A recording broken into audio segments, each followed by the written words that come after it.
Well, it seems I've always got something to rant about or rave about or otherwise be unhappy. And this is triggered by a couple of students in a local university, a couple of black kids.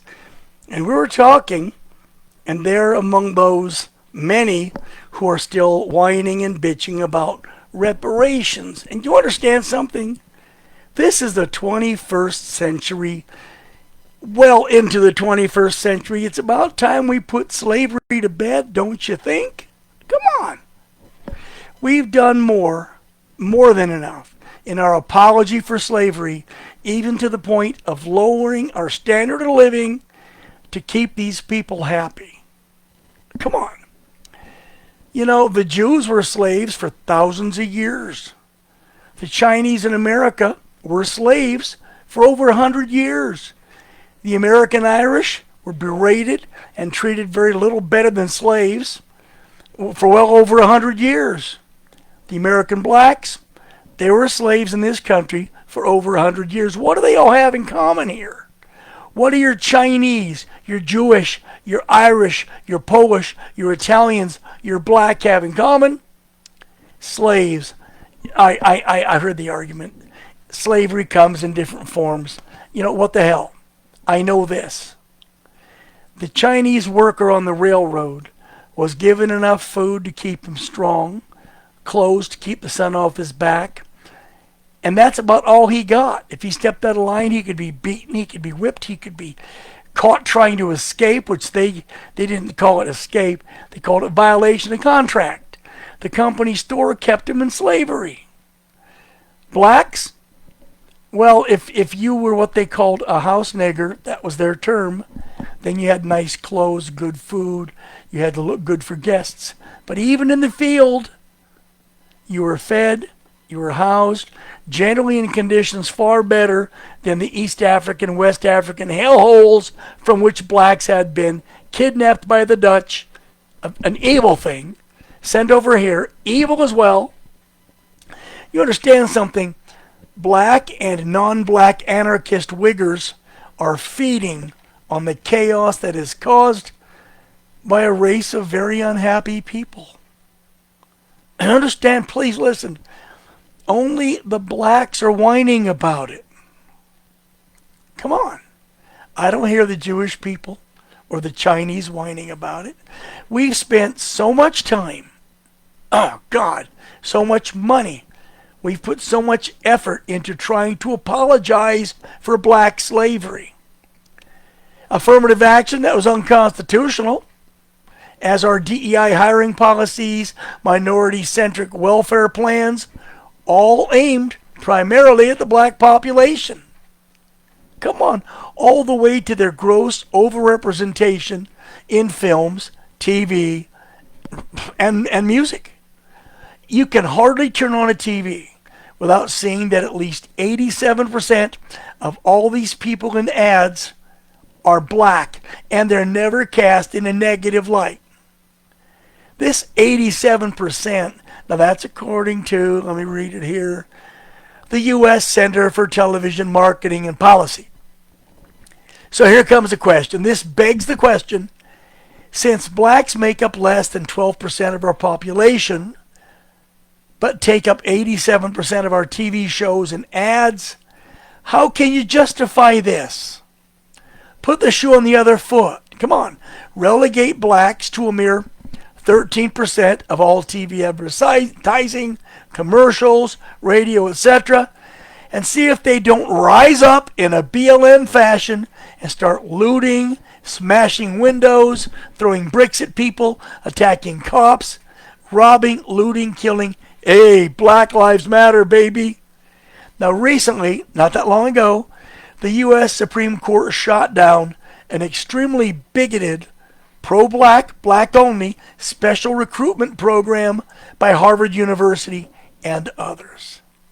The ramifications of that decision, they're still rippling through the colleges. I mean, the gavel fell many months ago. We're still feeling the effects of a great decision. But, you know, there's still the matter of just how much longer we, the American people, must continue to apologize for slavery. I'm not sorry for it. I didn't hold them as slaves. Nobody traceable in my family history had them. What the hell? There's still the matter of just how much longer we've got to put up with this. Come on. Now let me ask you, here's a question, okay? Are they looking for an apology? Do we want to apologize? Is it because we're afraid of black reprisals? We know that American blacks have a reputation, not all, but a whole bunch of them, for senseless violence whenever they don't get their way, when they don't get what they want. But you understand something? You hear calls not just of them wanting their way, they want restitution. They want hundreds of thousands of dollars. They want property. You giving money away to blacks in an apology, okay, in an attempt to reconcile slavery, it's not going to do any damn good. As a matter of fact, you give them $1, they'll ask for 10. You give them an inch, they'll take a mile. That's a fact. They'll continue to whine, continue to bitch, and demand. Yes, I said ancestors, because there isn't a black alive today whose grandparents, great-grandparents, even great-great, ever suffered as slaves. So given the simple fact that it's been decade upon decade, upon even more decades since slavery ended, then why in the hell should we give these whiny-ass anarchists a red cent, a nickel, a shilling, an acre of land? You know what? I said it once, I'll say it again. You give them an inch, they'll take a damn mile. Now, if the idea of reparations had any validity, if it did, which it doesn't, we get a drink of water here. Turn it down. There we go, water back. If it had any validity, if there was any meat to this reparations, I would be due money because of my strongly Irish heritage and how terribly my ancestors were treated, like dogs, worked to death as slaves here in America. There was a terrible, and it was a hard life as they slaved their lives away in perpetual fiscal property, bondage, and ownership to the company store. My good friend Timothy Chang, he should be paid for the suffering of his ancestors. It was they who were the large part of workforces and forced labor gangs that helped build the nation's railroads and cross the country.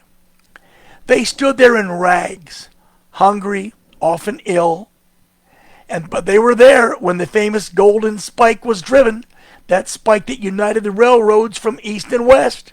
Famous day, famous guys, all dressed up nice, except for the damn workers standing on the side. These Chinese were treated no better than slaves as they labored in the camps, virtual prisoners of the railroads, the government, and the laws. How about the Jews? People like David Saperstein. How about the reparations? They surely ought to get something. These people spent thousands of years in slavery. Should the U.S., with its diplomatic power and clout, should we get with the UN and demand that Egypt make reparations? Pay back the horribly wrong people who had been enslaved, mass murdered. The Jewish were being slaughtered and put under stones. If all of this is viable, then the whole world's going to be in trouble because we've all got somewhere in our past something bad. Simply put, it's time we got our heads out of the past and moved on. It's time to get a life and dismiss the scammers, the bigots, and liars who are out for a quick buck. They're out for fast gain under the farcical policy of slavery reparations. Slavery reparations? No, God, no, we got to have it. No, you don't. It's time we stopped dragging down the quality of TV. It's already shit. And on-air ads by blind insistence to inject blacks into principal roles at every possible opportunity, even when it's non sequitur, when it doesn't belong. They do it because they fear reprisals. And remember, Hollywood's nickname is DEI. My God. Surely There's a statute of limitations on slavery. I mean, statute of limitations on every other crime. I think it's time we threw out the insidious hate crime legislation. You like that hate crime thing? These laws presume to read the mind of anybody accused of a hate crime. Oh my God, not a hate crime? Yes, a hate crime. Well, blacks under the law are protected class, and any crime against them is automatically elevated to the level of a felony, a federal crime, a hate crime. Now, if a black guy mugs me or another black guy, it doesn't work. There's no hate crime. It won't even think about it. I've spoken with prosecuting attorneys in New York, Chicago, and they assure me that there is no such thing as black on black hate crime, black on white hate crime. It only works when it's white on black. That's what they say. Although one is now prosecuting a Japanese on black. Hate crime laws themselves are the product of bigots. They're prejudicial. They're wrong. It's time we started treating people in this country equally. Wasn't it Martin Luther King Jr. who said, by our character, not our color? Isn't it about time that we stopped accentuating the color of our skin or the flavor of our religion or the wonder of our God-given sexes? Really, come on. You guys need to knock it the hell off, come back down to earth, and come down to the reality that's right in front of you. Under Obama and Biden, we saw more social, racial, sexual, religious division than in the previous 250 years in which we've been a country. It is time to rediscover the United States of America and put to bed the divided States of America. Yes, people, it really is time. I swear to God, it's time. That's all I have to say today. Thank you. Thank you very much.